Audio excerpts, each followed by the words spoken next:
नामांकन करने के बाद क्यों फूट फूट कर रोने लगी सपा प्रत्याशी नसीम सोलंकी। एसपी के गढ़ में क्या इस बार बीजेपी जीतेगी। उत्तर प्रदेश में विधानसभा की जिन 9 सीटों पर उपचुनाव होने जा रहा है उसमें एक सीट कानपुर जिले की सीसामाऊ भी है। सीसामाऊ सीट से समाजवादी पार्टी ने पूर्व विधायक इरफान सोलंकी की पत्नी नसीम सोलंकी को उम्मीदवार बनाया। नसीम सोलंकी जब बुधवार को नामांकन करने के लिए पहुंची तो अपने समर्थकों को देखकर रोने लगी। उन्होंने भावुक होते हुए अपनी सास और बेटी को गले लगा लिया। इससे पहले 9 अक्टूबर को जब सपा ने नसीम सोलंकी के नाम का ऐलान किया था तब भी वो भावुक होकर रोने लगी थी।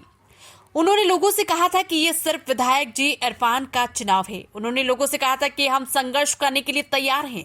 बीजेपी भी इस सीट पर जीत के लिए पूरी ताकत झोंक रही है। नामांकन दाखिल करने के दौरान नसीम सोलंकी के साथ सपा विधायक अमिताभ वाजपेयी, मोहम्मद हसन रूमी, सपा जिलाध्यक्ष फजल महमूद और प्रस्तावक बंटी सेंगर मौजूद रहे।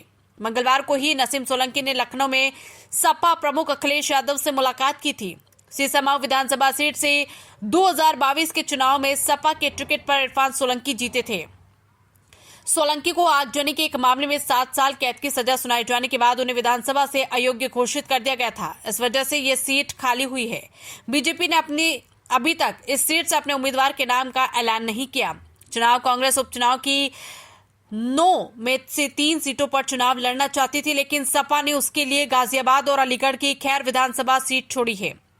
उत्तर प्रदेश में 13 नवंबर को 9 विधानसभा सीटों पर उपचुनाव होगा और 23 नवंबर को वोटों की गिनती होगी। सोलंकी परिवार सपा मुखिया अखिलेश यादव का करीबी रहा है। इरफान को जब कानपुर में गिरफ्तार किया गया था तब सपा मुखिया अखिलेश यादव उनसे मिलने भी आए थे। नसीम सोलंकी पूर्व विधायक हाजी मुश्ताक सोलंकी की बहू है। इरफान सोलंकी 2022 में सीसामाऊ सीट से लगातार तीसरी बार विधायक बने थे।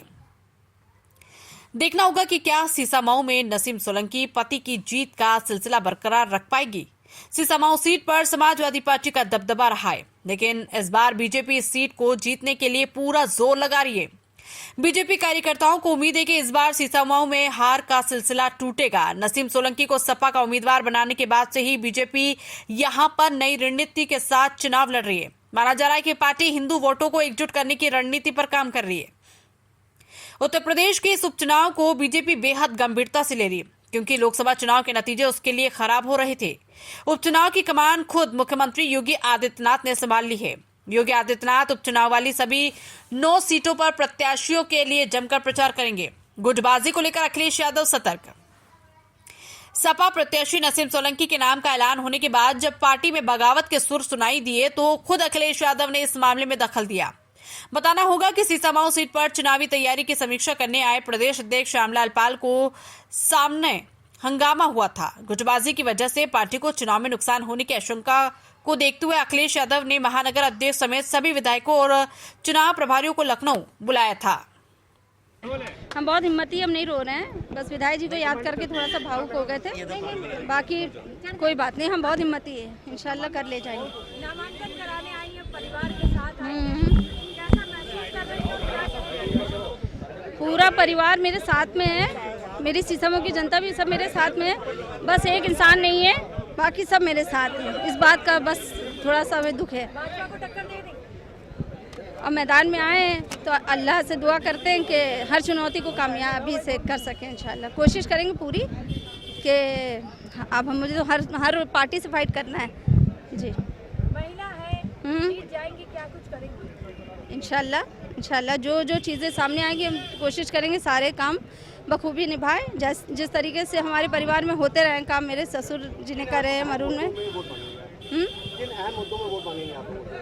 बहुत सारे मुद्दे पर बहुत सी बातें हैं। सीसामाऊ की जनता जानती है कि ये चुनाव मुझे क्यों लड़ना पड़ रहा है। ये मेरे लिए खुशी का चुनाव नहीं है और बस ठीक है कि हमने कभी सोचा नहीं था कि इतनी जल्दी ये चुनाव वापस आ जाएंगे।